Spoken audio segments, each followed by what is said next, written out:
सर्वशक्तिमान परमेश्वर के सामने में स्वरों को झुकाएंगे और एक प्रार्थना करेंगे। हमारे महान और जीवित परमेश्वर, आप जीवित हैं, इसलिए हमारी प्रार्थनाओं को सुनते हैं। आप केवल मरे ही नहीं रहे प्रभु, बल्कि जीवित हो गए और हमारी दुआओं को सुनते। और आज भी जो कार्य आप हजारों साल पहले आपके संसार में करते थे, आज भी कर रहे मेरे मान प्रभु, क्योंकि आपने कहा तुम मुझसे भी बड़े बड़े काम करोगे। और आज हम यीशु मसीह के नाम से जमा हैं परमेश्वर के उस महान वचनों को जानने समझने के लिए, परमेश्वर की एक बड़ी योजना को समझने के लिए, जिस दुनिया में हर एक मानव सभ्यता के लिए परमेश्वर ने बनाई, क्योंकि हर एक व्यक्ति परमेश्वर का रचा गया है और उसके अंदर परमेश्वर का अंश है। और परमेश्वर उन लोगों को जिनको परमेश्वर ने बनाया, वो दुनिया में कहीं भी हो, किसी भी जाति भाषा के हों, परमेश्वर उन्हें प्रेम करता है और उनके लिए परमेश्वर ने बड़ा काम किया है। तो मैं दुआ करता हूँ तो वचन आपका है, सुनने वाले इस भवन में या ऑनलाइन, वो आपके लोग हैं मेरे मान परमेश्वर। और मेरी प्रार्थना है ये वचन उनके जीवन में बहुत काम करे और महिमा आपको मिले, क्योंकि जो काम आपने किया वो अद्भुत है। प्रभु जीसस के नाम से दुआ को मांगते हैं, आमीन। आज हम परमेश्वर के संदेश में एक ऐसे संदेश को देखेंगे। हमने बहुत बार यीशु मसीह की उन बातों को देखा है जब यीशु मसीह ने आके संसार में दुख उठाया। आखिर यीशु का दुख उठाने का मूल मकसद क्या हो सकता है? यीशु मसीह का मूल मकसद क्या होगा तकलीफ उठाने का? बाइबल के हिसाब से जो काम परमेश्वर ने यीशु को सौंपा, हम जब परमेश्वर इजरायलियों को लेके जा रहा था कनान देश के अंदर, सिनाई डेजर्ट को पार करते हुए एक बड़ा लश्कर बढ़ रहा था, तो प्रभु ने उनको एक खास संदूक बनाने का आदेश दिया था। और उस संदूक को हम वाचा के संदूक के रूप में जानते हैं। वाचा के संदूक के रूप में उसका एक खास स्थान था। जब वो संदूक बनाया गया तो बनाने के साथ साथ उसके ऊपर का जो ढक्कन था वो एक खास महत्व रखता था। वो पढ़ने आपको मिलेगा, निकालेंगे निर्गमन की पुस्तक उसका 25 अध्याय, निर्गमन की पुस्तक उसका 25 अध्याय उसका 17 और 18 वचन पढ़े। देखिए क्या लिखा है। चोखे सोने का एक प्रायश्चित का चोखे सोने का एक प्रायश्चित का ढकना बनवाना, एक प्रायश्चित का ढक्कन बनाना, काय का? चोखे सोने का। हालांकि जितनी भी बातें ये परमेश्वर इस संदूक के लिए, परमेश्वर के भवन के लिए बोल रहा था, हर एक बात का खास महत्व था। चूंकि वो चैप्टर बहुत लंबा है, कई घंटे लग जाएंगे एक एक का विश्लेषण करने के लिए, और हमारे पास इतना समय नहीं होता, इसलिए हम बीच बीच में उन बातों को, खास बातों को आपको बताते हैं। लिखा है वाचा का संदूक बनने के बाद उसके ऊपर जो ढक्कन होगा वो प्रायश्चित का ढक्कन कहलाएगा। पढ़ेंगे वचन को सिस्टर।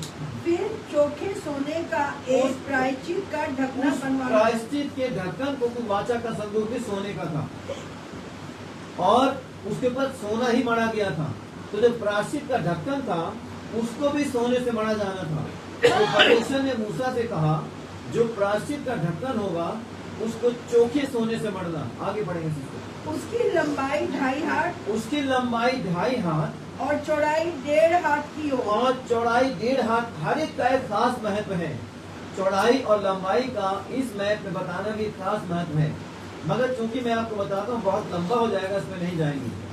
अब आपने ये पढ़ा, परमेश्वर ने कहा वाचा के संदूक के ऊपर एक प्रायश्चित का ढक्कन बनाना, मगर प्रायश्चित का ढक्कन बनाने की वजह क्या थी और परमेश्वर ने इसको खास महत्व क्यों दिया? अब इसका 21 और 22 वचन में और प्रायश्चित के ढकने को संदूक के ऊपर लगवाना। हाँ, बस इसका सिस्टर हम पढ़ेंगे 21 और 22 वचन। 21 पढ़े। हाँ पढ़ें। और प्रायश्चित के ढकने को संदूक के ऊपर लगवाना, प्रेज़ द लॉर्ड। और जो साक्षी पत्र मैं तुझे जो दूंगा, साक्षी पत्र मैं तुझे दूंगा, उसे संदूक के भीतर रखना, उसको संदूक के अंदर रखना, और मैं उसके ऊपर रहकर, और मैं उस प्रायश्चित के ढकने के ऊपर तुझसे मिला करूंगा। Praise the Lord. परमेश्वर का धन्यवाद देते हैं। क्या कह रहा परमेश्वर का वचन? मैं प्रायश्चित के ढक्कन के ऊपर तुझसे मिला करूंगा। और ये प्रायश्चित का ढक्कन प्रायश्चित के लिए है। परमेश्वर के वचन में लिखा हुआ है प्रायश्चित का ढक्कन प्रायश्चित के लिए है, और जब प्रायश्चित का समय आएगा तो वचन लिखा हुआ परमेश्वर वहां उससे मिलेगा। इस दुनिया के अंदर हर एक व्यक्ति के अंदर परमेश्वर का आत्मा है, और मैं मानता हूं कि इंसान एक न एक दिन ये एहसास कर ही लेता है कि मुझसे गलत काम हुए हैं, मेरे जीवन में गलत बातें हैं, मेरे जीवन में गुनाह है, बहुत गुनाह है। मगर वो अपने बच्चों को अच्छी बातें सिखाता है। बुरे से बुरा भी आदमी जब बात आएगी सिखाने की, अब बच्चों को क्या टीचिंग दे, तो क्या सिखाएगा? वो भला सिखाएगा। वो भले बुरे काम कर रहा हो मगर बच्चों को भला सिखाएगा। तो ये आता कहां से? क्योंकि उसके अंदर परमेश्वर का अंश मौजूद है। वो उसे कायल करता है कि अपने बच्चों को भला सिखा, अपने बच्चों को भले रास्ते में दिखा, उन्हें सत्य का मार्ग दिखा। ये बुरे से बुरा आदमी भी करता है। मगर ऐसे करते करते जब इंसान के जीवन में कुछ ऐसा हो जाता है, जब उसके मन में प्रायश्चित आता है, उसके मन में क्या आता? पश्चाताप। जब पश्चाताप आता है तो परमेश्वर वहीं से मिलता है। परमेश्वर का धन्यवाद देते हैं, क्योंकि जब इंसान के जीवन में पश्चाताप आता है तब उसका जीवन शुद्ध हो जाता है। जब जीवन शुद्ध हो जाएगा तो परमेश्वर मिलेगा। परमेश्वर का धन्यवाद देते हैं। इसलिए परमेश्वर ने वाचा के संदूक के ऊपर एक खास ढक्कन लगाया कि जो भी प्रायश्चित करेगा मैं उससे मिलूंगा। जो भी उन बातों को छोड़ेगा मैं उनसे मिलूंगा। जिसका दिल इस बात से भर जाएगा कि मैंने जीवन में बहुत गुनाह किए हैं तो मैं उससे मिलूंगा, और तब परमेश्वर उसे अब उसके जीवन का इस्तेमाल करना शुरू करता है। परमेश्वर का धन्यवाद देते हैं। यीशु मसीह जो इस दुनिया में आया, एक ऐसी महान योजना थी, एक ऐसी बड़ी योजना जो परमेश्वर ने स्वर्ग में रची। और स्वर्ग में जो परमेश्वर ने योजना रची वो उसका एक मकसद था कि साथ क्या लिखा बाइबल के अंदर? कोई धर्मी नहीं और एक भी नहीं। बिल्कुल क्लियर बाइबल में लिखा हुआ है, कोई भी धर्मी नहीं और एक भी नहीं। तो लिखा हुआ है अगर कोई धर्मी नहीं और एक भी नहीं तो हर एक व्यक्ति ने गुनाह किया परमेश्वर की महिमा से। अगर हम परमेश्वर की महिमा से रहित हो जाएंगे तो अंधकार में समाप्त हो जाएंगे, क्योंकि जब तक परमेश्वर हमारे साथ है तब तक हमारे अंदर जीवन है। यीशु ने क्या बोला?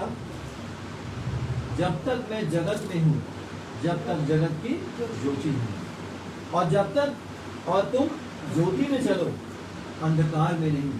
वचन में लिखा हुआ है, परमेश्वर के वचन में ऐसा लिखा हुआ है। पढ़ेंगे वचन और भी निकालेंगे। इब्रानियों की पत्री उसका 10 अध्याय उसका 1 और 2 वचन पढ़े, देखिए क्या लिखा हुआ है। इब्रानियों व्यवस्था, क्योंकि व्यवस्था जिसमें आने वाली अच्छी। लेकिन आप ध्यान से सुनेंगे, व्यवस्था किसने बनाई? किसने दी थी व्यवस्था? परमेश्वर ने दी किसको? मूसा को। और क्या बोला मूसा से? इन्हें मानना सिखा। व्यवस्था परमेश्वर की ओर से दी गई, मगर परमेश्वर का वचन आत्मा में क्या कह रहा है? पढ़ेंगे। हाँ, क्योंकि व्यवस्था जिसमें आने वाली अच्छी वस्तुओं का प्रतिबिंब है। ये क्या लिखा हुआ? ध्यान से सुने। व्यवस्था आने वाली अच्छी वस्तुओं का केवल छाया है, पर उसका असली स्वरूप नहीं। व्यवस्था आने वाली अच्छी वस्तुओं का स्वरूप नहीं है। परमेश्वर का धन्यवाद देते हैं। व्यवस्था केवल छाया मात्र है, और व्यवस्था देने वाला कौन है? परमेश्वर। तो परमेश्वर का मकसद क्या हो सकता था व्यवस्था देने का? केवल एक ही कि व्यवस्था आने वाले समय में यही व्यवस्था लोगों को यीशु के पास लाए। परमेश्वर का धन्यवाद देते हैं। परमेश्वर का केवल एक मकसद था, इस व्यवस्था के द्वारा यीशु दिखाई दे। और व्यवस्था में क्या दिया था परमेश्वर ने? व्यवस्था आप अगर पढ़ेंगे, आप तो पढ़े नहीं, व्यवस्था के शुरू के सारे अध्यायों में प्रभु ने कुछ बलियों का जिक्र किया हुआ है। अन्न बलि, मेल बलि, दोष बलि, पाप बलि, ये सारा जिक्र परमेश्वर ने किया। मगर इसका मकसद क्या था? जब वो बलि चढ़ाने जाते थे तो उनके दिमाग में परमेश्वर ने क्या बोला था? क्योंकि तुमने गुनाह किया, अब तुम प्रायश्चित के रूप में ये बलि चढ़ाओ। तुम्हारा प्रायश्चित है बलि, और बलियां प्रायश्चित करने के लिए चढ़ाई जाती थी। अब उसी व्यवस्था के बारे में परमेश्वर क्या रहा? आगे बढ़ेंगे। इसलिए उन एक ही प्रकार के बलिदानों के एक ही प्रकार के बलिदानों के द्वारा जो प्रतिवर्ष अचूक चढ़ाए जाते हैं, जो चढ़ाए जाते थे, पास आने वालों को कदापि सिद्ध नहीं कर सकते। एक इसमें बड़ी एक बहुत खास बात लिखी हुई है। वो हर साल एक निश्चित समय के ऊपर बलिदान चढ़ाने जाते थे। तो जब बलिदान चढ़ाने जाते थे उन्हें एहसास होता था कि वो पापी हैं। उन्हें क्या एहसास होता था कि वो पापी हैं। हर साल उन्हें मानना पड़ता था कि वो पापी हैं। हर साल उन्हें गुनाह का एहसास होता था क्योंकि वो बलि चढ़ाने जाया करते थे। परमेश्वर का धन्यवाद। आगे पढ़े सिस्टर। नहीं तो उनका चढ़ाना बंद क्यों न हो जाता। इसलिए जब सेवा करने वाले एक ही बार शुद्ध हो जाते तो फिर उनका विवेक उन्हें पापी न ठहराता। अब ये बलियां जितनी चढ़ाई जाती थी व्यवस्था के अनुसार, इंसान को हमेशा एहसास रहता था कि वो पापी है। तो अगर ये लगातार जारी रहता और सर्वदा जारी रहता तो सर्वदा मानव सभ्यता को क्या एहसास होता, वो पापी है। अब परमेश्वर क्या करेगा। अब इसी वचन का 13 अध्याय का 9 और 10 वचन पढ़े, देखिए क्या लिखा हुआ है। 9 और 10 वचन, इब्रानियों उसका 10 अध्याय 9 और 10 वचन। नाना प्रकार के विचित्र उपदेशों से न भरमाए जाओ। पढ़े इब्रानियों 10 अध्याय 9 और 10 वचन। 10 अध्याय। फिर यह भी कहता है देख मैं आ गया हूँ। परमेश्वर से यीशु मसीह योजना के अनुसार कह रहा है कि मैं अब आ गया हूँ। पढ़ेंगे आगे। ताकि तेरी इच्छा पूरी करूँ। और परमेश्वर की इच्छा क्या थी। परमेश्वर की इच्छा थी बार बार बलिदानों का चढ़ाना बंद किया जाए और मनुष्य एक ही बार शुद्ध किया जाए। उनको बार बार ये एहसास होना बंद हो जाए कि वो प्रायश्चित के लिए किसी और का बलिदान चढ़ाते हैं। परमेश्वर की इच्छा क्या थी। एक ऐसा बलिदान दिया जाए, एक ऐसा प्रायश्चित हो इस संसार के लिए, ताकि पूरे संसार के लिए एक ही बार प्रायश्चित किया जाए। पढ़ेंगे आगे। अतः वह पहले को उठा देता है ताकि दूसरे को नियुक्त करे। पढ़े आगे पढ़े सिस्टर। उसी इच्छा से हम यीशु मसीह की देह को एक ही बार बलिदान चढ़ाए जाने के द्वारा पवित्र किए गए हैं। ये है परमेश्वर की मूल योजना कि एक ही बार प्रायश्चित किया जाए। और प्रायश्चित बहुत भयानक होगा। वो प्रायश्चित कोई आसान नहीं होगा, वो बहुत भयानक होगा मानव सभ्यता के लिए। क्योंकि अब एक आदमी का गुनाह नहीं है, वो गुनाह किनका है। सारी मानव सभ्यता का गुनाह। सारी मानव सभ्यता के गुनाह का जो प्रायश्चित होगा वो बहुत भयानक होगा। और इसीलिए जब यीशु क्रूस पर चढ़े तो वो केवल दुख नहीं है, वो परमेश्वर ने यीशु को जो भेजा तो यीशु का प्रायश्चित है जो परमेश्वर को समर्पित करना था। परमेश्वर को एक ऐसा प्रायश्चित चाहिए था जो पूरी मानव सभ्यता को के लिए एक ही बार दे दिया जाए। वो परमेश्वर को चाहिए। परमेश्वर का धन्यवाद देते हैं। तो लिखा बाइबल के अंदर, उसने कहा देख मैं आ गया। उसका कारण क्या था। परमेश्वर क्यों चिंता कर रहा था मानव सभ्यता की। परमेश्वर मानव सभ्यता की इतनी चिंता करता क्यों है। उसका एक बहुत बड़ा रीजन है, वो भी आपको मालूम होगा, हमने कई बार इसको बताया है। वो भी पढ़ेंगे। इब्रानियों की पत्री 2 अध्याय 11 वचन, वो भी पढ़ेंगे तो आपको मालूम हो जाएगा सर्वशक्तिमान परमेश्वर मानव जाति की चिंता करता क्यों है। क्योंकि पवित्र करने वाला और जो पवित्र किए जाते हैं सब एक वो सारे एक ही मूल से हैं। अब आप समझ गए परमेश्वर आपकी चिंता क्यों करता है। जो गुनाहगार इंसान है जिसको परमेश्वर पवित्र करना चाहता है, और परमेश्वर वो सब एक ही मूल के हैं। यानी इंसान परमेश्वर के अंदर से निकला है। जब परमेश्वर के अंदर से इंसान निकला है तो परमेश्वर की चिंता क्यों नहीं करेगा। इसीलिए ये प्रायश्चित के लिए संसार में यीशु मसीह को परमेश्वर ने भेजा ताकि वो प्रायश्चित करें। और प्रायश्चित करने के बाद हमको केवल उस प्रायश्चित पर बिलीव करना होता है। तो प्रायश्चित किया किसने, तो उसका नाम ऑटोमेटिक आ जाता है। किसने प्रायश्चित किया मानव सभ्यता के लिए? प्रभु यीशु मसीह ने। तो नाम किसका आएगा? यीशु मसीह का। इसलिए परमेश्वर के वचन में क्या लिखा हुआ है कि परमेश्वर ने जगत से इतना प्रेम किया कि उसने अपना इकलौता पुत्र जगत के लिए दिया, ताकि जो कोई मुझ पर विश्वास करे वो नाश न हो परंतु जीवन पाए। ये है परमेश्वर की मूल योजना। क्योंकि जिनको परमेश्वर बचाना चाहता, आज दुनिया भर में लोग तमाम जातियों में बटे हैं, मगर वो परमेश्वर की दृष्टि में नहीं है। परमेश्वर की नजर में क्या है? केवल इंसान, और जो परमेश्वर के अंदर से आया है उसको परमेश्वर ने बनाया है। और बनाया ऐसा कि लिखा हुआ बाइबल में कि माँ भी भूल सकती है मगर मैं तुम्हें नहीं भूलूंगा। इतना विशाल परमेश्वर का दिल और हृदय है कि वो सारी मानव सभ्यता को अपने दिल में समा लेना चाहता है। मगर करेगा क्या परमेश्वर? उसने देखा, और एक वचन और पढ़ेंगे आप तो आपको मिल जाएगा कि परमेश्वर का जो चित्र खींचा गया बाइबल के अंदर, यीशु मसीह ने खींचा, निकालेंगे लूका की पुस्तक उसका 15 अध्याय, लूका की पुस्तक उसका 15 अध्याय उसका 11 वचन पढ़े क्या लिखा हुआ। 11 और 12 वचन पढ़ेंगे, देखिए क्या लिखा। फिर उसने कहा, फिर यीशु ने कहा, किसी मनुष्य के 2 पुत्र थे। 2 पुत्र थे। उनमें से छोटे ने पिता से कहा, हे पिता, संपत्ति में से जो भाग मेरा है वो मुझे दे। पिता ने कोई आनाकानी नहीं करी, पिता ने कोई सवाल नहीं किया। पिता ने कहा अधिकार तो इसी का है। तो ऐसे अधिकार किसका है परमेश्वर के ऊपर? हमारा। जो परमेश्वर का ग्लोरी है, जो परमेश्वर का जो बनाया हुआ स्वर्ग है, उसका अधिकार किसका है? मनुष्यों का, जिसको उसने बनाया है, उनका अधिकार है। ऐसे ही उस बाप को मालूम हो गया कि जो मुझसे मांग रहा है अधिकार इसी का है। उसने कोई सवाल नहीं किया, उसने उसे दे दिया। मगर अच्छा क्या था अगर वो अपने बाप के हाथ के नीचे रहता, वो हमेशा आशीषित रहता, तमाम समस्याओं से बचा रहता। वो बाप कौन है?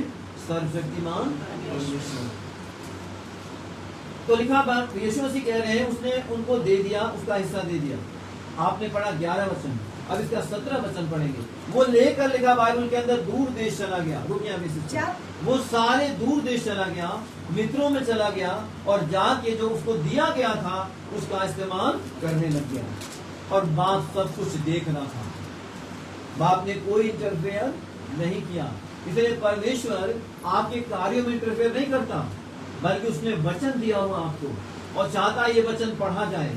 बाइबल के अंदर मैंने सिस्टर जया को बताया, सिस्टर जया इंग्लैंड में रहती हैं और वहां से फोन करती हैं। मैंने इनको बोला आपके घर की सारी परिस्थिति उन्होंने बताई, शायद उन्होंने आज तक किसी से शेयर नहीं करी जो उन्होंने मुझसे शेयर किया कुछ बातें।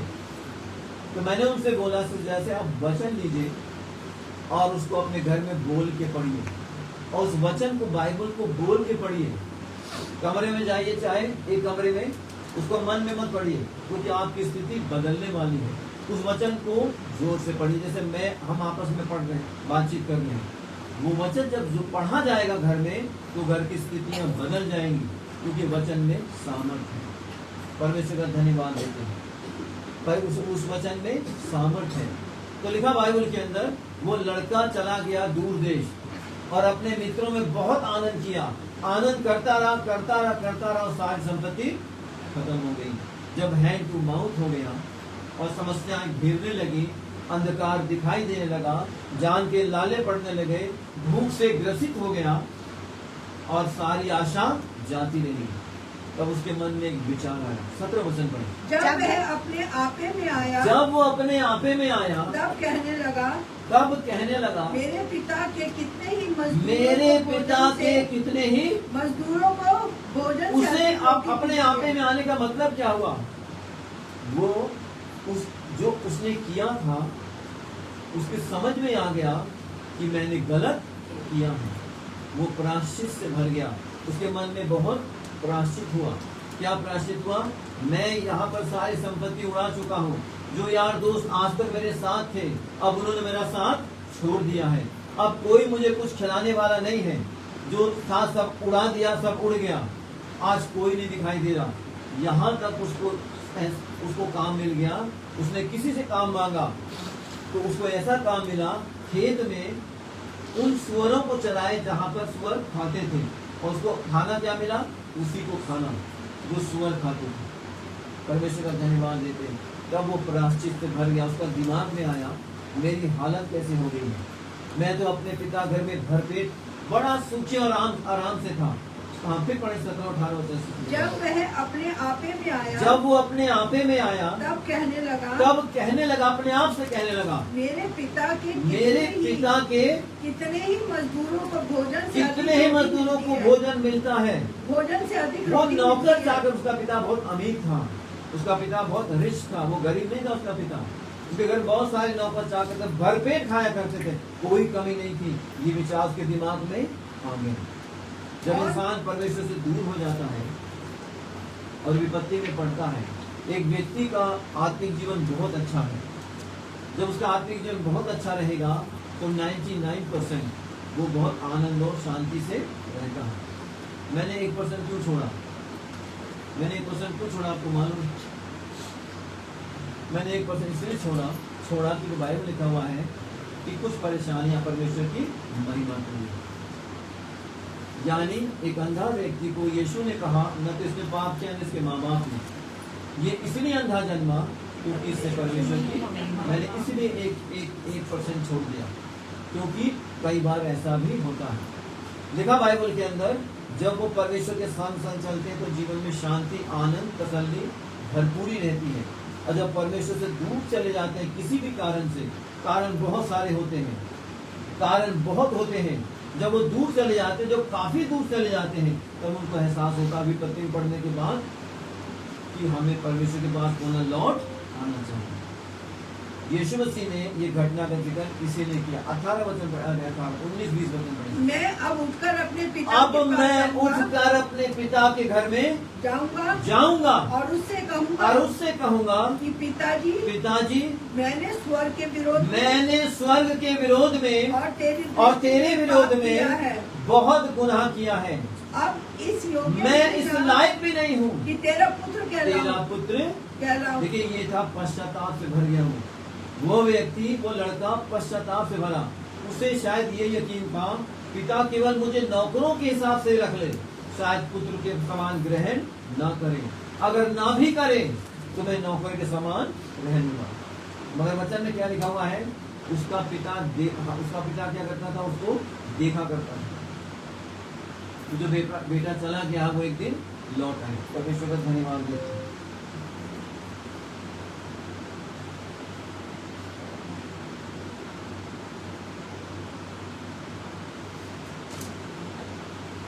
आगे अब इस योग्य नहीं रहा कि तेरा पुत्र कहलाऊं। लिखा है, मैं इस योग्य नहीं रहा कि तेरा पुत्र मुझे अपने एक मजदूर के समान रख ले। वचन में लिखा हुआ है। तब वह उठकर अपने पिता के घर में गया। अभी वह दूर ही था कि उसके पिता ने उसे देखकर तरस खाया और दौड़कर उसे गले लगाया और बहुत चूमा। पुत्र ने उससे कहा, पिताजी मैंने स्वर्ग के विरोध में और तेरी दृष्टि में पाप किया है और अब इस योग्य नहीं रहा, अब इस योग्य नहीं हूँ कि तेरा पुत्र कहलाऊं। मगर पिता का रोल देखे क्या था? परंतु पिता ने अपने दासों से कहा, झट अच्छे से अच्छा वस्त्र निकालकर उसे पहनाओ और उसके हाथ में अंगूठी और उसके पाँव में जूतियाँ पहनाओ और पला हुआ पशु। लिखा वचन में पिता ने कोई सवाल नहीं किया, उसने देखा ये पश्चाताप से भर गया।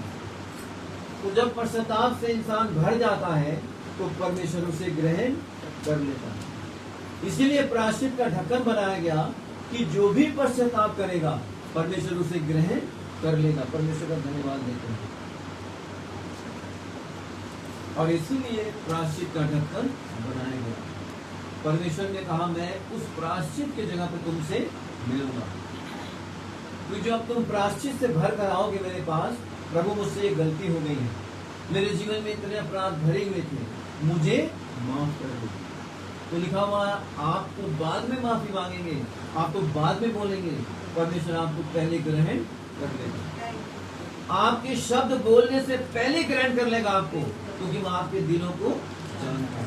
तो प्रभु ने क्या बोला, वचन पढ़े, यशायाह नबी की पुस्तक उसका 1 अध्याय उसका 18 वचन पढ़े, देखिए क्या लिखा हुआ। परमेश्वर ने इंसान को आमंत्रित किया, और ये हर एक इंसान के लिए है। हाँ, परमेश्वर कहता है आओ हम आपस में वाद विवाद करें, तुम्हारे पाप चाहे लाल रंग के भी हों तो भी हिम के समान। देखिए, ऐसा परमेश्वर का आमंत्रण कभी दुनिया में मिलेगा आपको? परमेश्वर आपसे सवाल नहीं करेगा, आप कितने भी बड़े गुनाहगार हो, परमेश्वर कोई सवाल नहीं करेगा, क्योंकि वो वेट करता है, कब तक करता रहता है, इंसान का मन प्रायश्चित से भर जाए। और प्रायश्चित से भरने के बाद, अब जैसा मैंने बोला, परमेश्वर तो स्वर्ग में है, मगर वो पूरी दुनिया को देखता रहता है, उससे कुछ भी छुपा, वो आपके दिल के अंदर की बातों को जानता है। आपने दिल में प्रायश्चित किया, एक ही सेकंड में परमेश्वर को मालूम हो गया, फिर आपने उससे भरकर जब शब्द बोला, उससे पहले ही परमेश्वर ने आपको ग्रहण कर लिया। ये परमेश्वर का कैरेक्टर है, आपके बोलते बाद में है। ये बेटा जिसके लिए लिखा गया, जिसके लिए बाइबल लिखा हुआ है, उसने कितनी दूरी तय की नहीं मालूम, उस पिता के घर कितना दूर था हम नहीं जानते, कितने किलोमीटर वो दूर चल के गया होगा, मगर जब उस जगह पर बैठा होगा, जब उसका दिल पश्चाताप से भरा होगा, परमेश्वर से तभी उसके पिता ने तभी ग्रहण कर दिया होगा। आप कितने भी दूर हो परमेश्वर से, जैसी पश्चाताप करेंगे, परमेश्वर आपको ग्रहण कर लेता है। क्यों? क्योंकि पश्चाताप आपको शुद्ध कर देता है। परमेश्वर का धन्यवाद देते हैं। इसलिए परमेश्वर का वचन क्या कहता है, दोबारा पढ़ ले सकते हैं। यहोवा कहता है आओ हम आपस में बातचीत करेंगे, तुम्हारे पाप चाहे लाल रंग के हो। केवल बातचीत नहीं लिखा है यहाँ पे, क्या लिखा हुआ है, वाद विवाद करेंगे। तुम कहो कुछ, मैं भी बोलूंगा, परमेश्वर ने कहा मैं भी बोलूंगा, और तुम भी बोलो, दोनों बहस करेंगे, मगर नतीजा क्या होगा, तुम्हारे अपराध चाहे कैसे भी हो, मैं उन्हें हिम के समान शुद्ध कर दूंगा, वाइट कर दूंगा, ऐसा लिखा हुआ है। और चाहे लाल रंग के भी हो तो भी ऊन के समान श्वेत कर दूंगा। दोनों की जब बातचीत होगी तो नतीजा ये निकलेगा, परमेश्वर आपके पश्चाताप को ग्रहण कर लेगा और अंत में आपको शुद्ध कर देगा। परमेश्वर का धन्यवाद देते हैं। एक बहुत खास चेला यीशु मसीह का, जिसको यीशु ने कहा मैं तुझ पर अपनी कलीसिया बनाऊंगा, पतरस। जब यीशु पकड़ा गया तो यीशु ने पहले बोल दिया था तू 3 बार मेरा इनकार करेगा, और उसने 3 बार इनकार किया। लिखा बाइबल के अंदर, पढ़ भी उस वचन को ले निकालेंगे, लूका की पुस्तक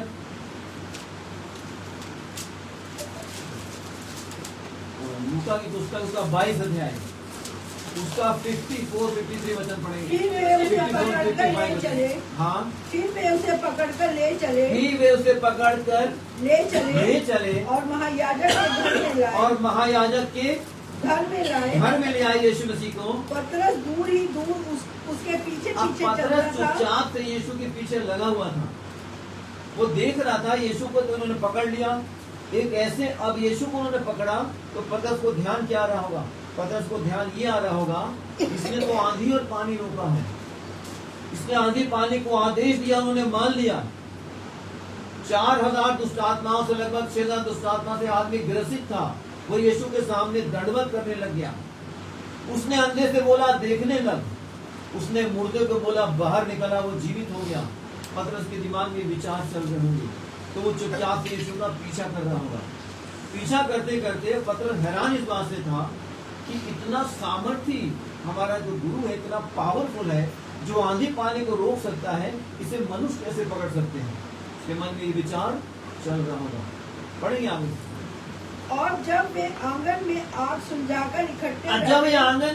सुलझाकर इकट्ठे हुए, तो पतरस भी उनके बीच में बैठ गया। पतरस भी चुपचाप से उनके बीच में आया। तब एक दासी एक लेडी उसको पहचानती थी, आग के उजियारे में बैठे देखकर। एक औरत पतरस को पहचानती थी कि यीशु के साथ उसने देखा होगा, तो उसने पतरस से बोला, पढ़ेंगे इसको। तो पतरस भी उनके बीच में बैठ गया। पतरस बीच में बैठ गया। तब एक दासी उसे आग के उजियाले में बैठे तब एक देखकर दासी उसको आग के उजियाले में बैठे हुए देखा, उसको और तो उससे उसकी बोला, ओर ताककर कहने लगी यह भी तो उसके साथ ये था। भी तो उसके साथ था। परंतु उसने जैसे यह उसने कहकर- बोला तो पतरस को लगा होगा ये मुझे भी पकड़ लेंगे। जैसा यीशु मसीह को पकड़ा, यीशु के लिए तो हजारों साल से निश्चित था कि वो महाबलिदान देने के लिए दुनिया में उतरेगा, वो पूरी मानव सभ्यता के लिए प्रायश्चित बनेगा, तब परमेश्वर यीशु के जरिए उद्धार का रास्ता दुनिया वालों के लिए खोल देगा। ये परमेश्वर की योजना थी। तो जैसे उसने देखा कि स्त्री मुझे पहचानती है, उसके मन में विचार आ गया ये मुझे भी पकड़ लेगी।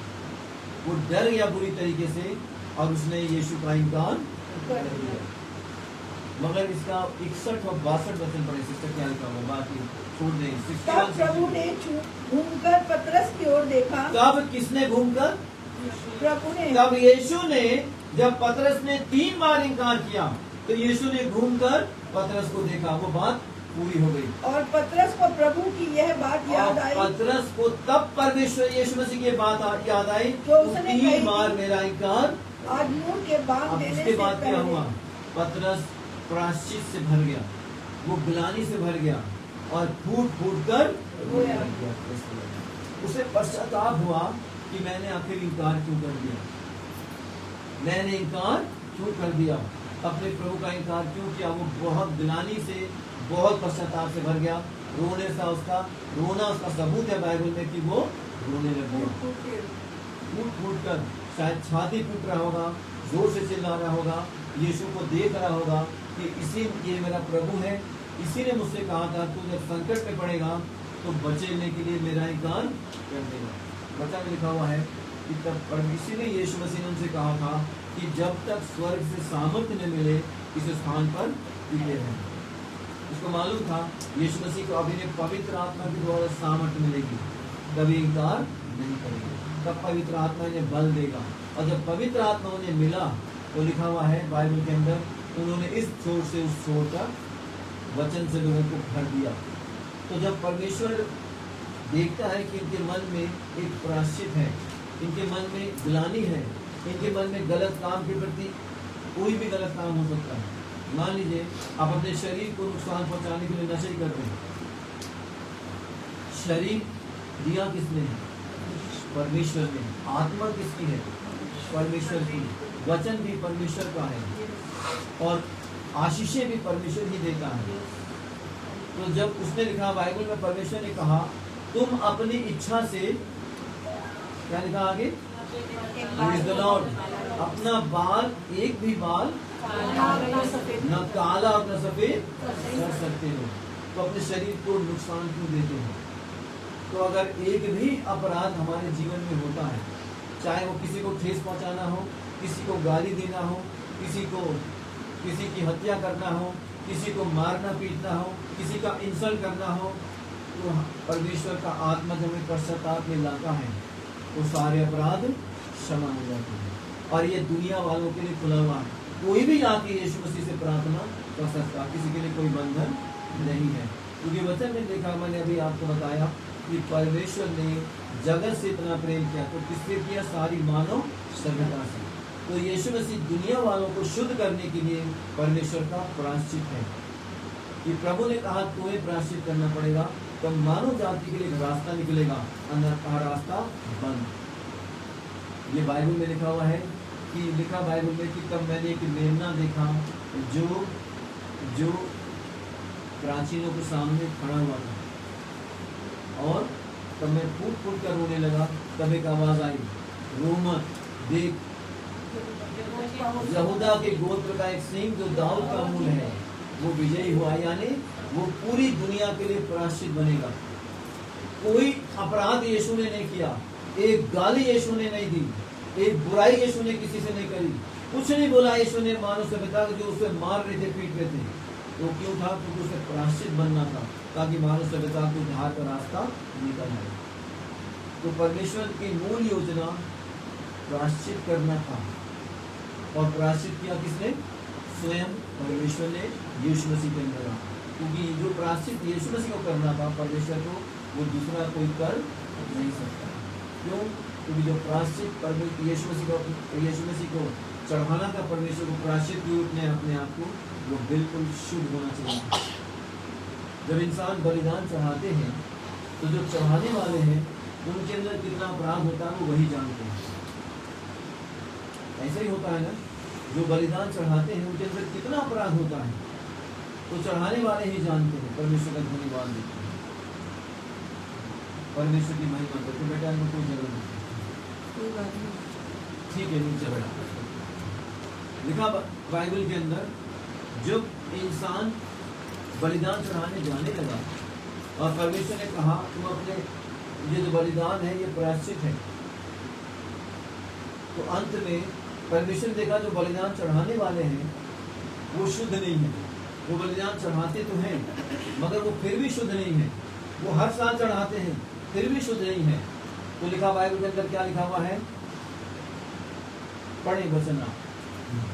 तो परमेश्वर को कहना पड़ा, पहला शमूएल 15 अध्याय 22 वचन पढ़े उसमें। फर्स्ट शमूएल चैप्टर 15 वर्स 22, जहाँ सीधे लिखा परमेश्वर ने, शमूएल ने कहा क्या यहोवा होम बलियों और मेल बलियों से उतना प्रसन्न होता है जितना कि अपनी बात माने जाने से। यीशु को प्रायश्चित बनना क्यों पड़ा मानव जाति के लिए? क्योंकि उन्होंने परमेश्वर की बात को नहीं माना, उन्होंने परमेश्वर के वचन को नहीं माना, उन्होंने परमेश्वर से प्रेम नहीं किया जैसे परमेश्वर करता है। इसलिए बाइबल मीका में लिखा हुआ है, अगर मैं पिता हूँ तो मेरा सम्मान कहाँ? अगर मैं पिता हूँ तो मेरी इज्जत कहाँ है? तो पिता क्या चाहता है? क्या चाहता है बेटा पिता? बंधु पिता क्या चाहता है बच्चों से? परमेश्वर का धन्यवाद देता। लगा बाइबल जब परमेश्वर देखा इनको मैं सब कुछ दे रहा हूँ, इनकी केयर का उनका चिंता कर रहा हूँ और अंत में ये मेरी रिस्पेक्ट नहीं करते, उसे कहना पड़ा अगर मैं पिता हूँ तो मेरा सम्मान करना। परमेश्वर का धन्यवाद देते हैं। जब देखा परमेश्वर सारी मानव सभ्यता के लिए ये पाप से अखंड डूबे हुए हैं, कोई किसी का कत्ल कर रहा है, कोई किसी की चोरी कर रहा है, कोई बम लगा रहा है, कोई बम फेंक रहा है, कोई गुनाह कर रहा है, कोई तमाम दुनिया में एडल्ट्री कर रहा है, रेप कर रहा है, तो अंत में परमेश्वर को यीशु को प्रायश्चित के रूप में भेजना ही पड़ा। अब दुनिया में कोई भी व्यक्ति केवल इतना विश्वास कर ले, ये मान ले कि यीशु मसीह मेरे पापों के लिए मारा गया, तो यीशु का प्रायश्चित उसके जीवन में सफल हो गया, तो उसे जीवन मिलता है, यानी उनका उद्धार हो जाएगा। ये परमेश्वर की मूल योजना है। इसलिए आज हमसे जब कोई अपराध हो जाता है तो हम एकदम परमेश्वर से क्षमा मांग लेते हैं और तब याद क्या करते हैं कि मेरे पापों के लिए मारा गया, दौड़ा गया और जी गया। परमेश्वर का धन्यवाद देते हैं। तब यीशु का प्रायश्चित हमारे जीवन में सफल होता है और हम परमेश्वर की मूल योजना यानी जीवन की योजना में शामिल हो जाते हैं और उस योजना से हमें कोई अलग नहीं कर सकता। ये परमेश्वर की बनाई गई है। परमेश्वर आप सबको बहुत बहुत आशीष दे, सुनने वालों को परमेश्वर बहुत बरकत दे। मेरी प्रार्थना है कि हम सब परमेश्वर के मार्गों में बिल्कुल ऐसा ही चलेंगे। प्रभु का धन्यवाद देते हैं। एक गीत गाएंगे हम परमेश्वर की उपस्थिति में।